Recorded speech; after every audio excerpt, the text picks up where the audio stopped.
reputasi diri memang menjadi hal yang tidak dapat dilepaskan dari kehidupan manusia. Popularitas senantiasa menjadi target yang selalu dikejar, yang selalu diupayakan untuk didapat oleh manusia dalam hidupnya, baik itu dalam karir, dalam pekerjaan, dalam pelayanan, dan juga di dalam hal-hal yang lain di tengah kehidupan ini. Mengapa orang mengejar popularitas? Mengapa orang mengejar reputasi diri dalam hidup mereka? Karena ketika seseorang mendapatkan penghormatan, reputasi diri, penghargaan, popularitas diri, maka yang dia terima adalah pujian, yang diterima adalah sebuah sanjungan yang memang secara hakikat dalam diri kita manusia kita butuh itu. Tidak ada orang yang tidak mau dihormati. Tidak ada orang yang tidak mau dalam hidupnya itu ditempatkan dalam posisi yang tinggi. Ini kritik Yesus ketika melihat ada begitu banyak tamu-tamu yang hadir, tetapi kemudian menduduki tempat-tempat yang bukan menjadi milik mereka atau disiapkan untuk mereka.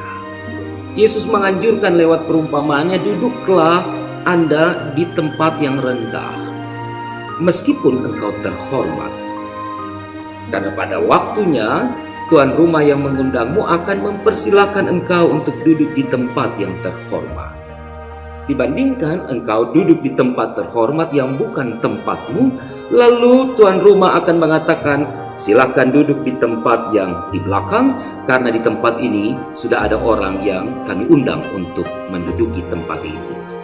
Kekasih-kekasih Tuhan, perumpamaan ini menarik untuk kita cermati sebagai umat Tuhan dalam hidup. Karena Yesus mengajarkan kepada kita kerendahan hati.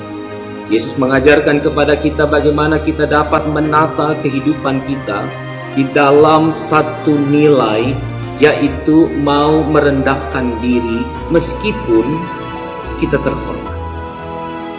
Dan nilai ini memang tidak mudah untuk dipraktekkan. Nilai ini tidak mudah untuk diberlakukan dalam kehidupan, karena prinsip dari manusia adalah selalu mencari dan mengejar popularitas dan reputasi diri.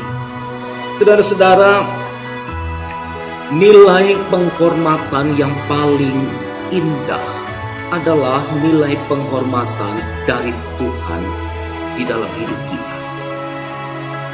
Saudara akan kecewa ketika saudara mengejar atau mencari penghormatan dari manusia, karena manusia akan memberi hormat kepada kita jika ia memiliki keinginan-keinginan dari diri kita. Kejarlah penghormatan dari Allah. Itu inti dari perumpamaan Kristus.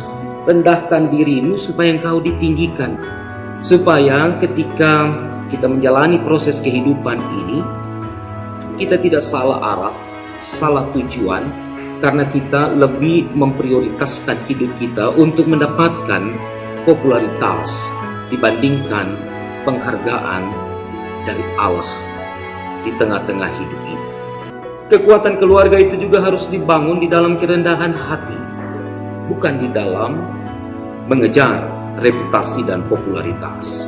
Pada saat kita mampu untuk menempatkan itu dengan tepat, maka keluarga kita menjadi keluarga yang indah, keluarga yang meneladani Kristus di tengah-tengah kehidupan kita.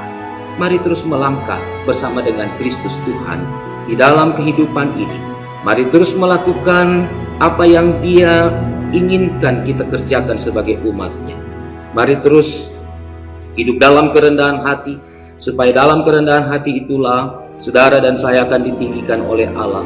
Karena Tuhan melihat apa yang kita kerjakan, apa yang kita pikirkan, apa yang ada dalam hati kita. Biarlah hati kita selalu bersih, hati kita selalu memancarkan sesuatu yang indah di tengah-tengah kehidupan ini.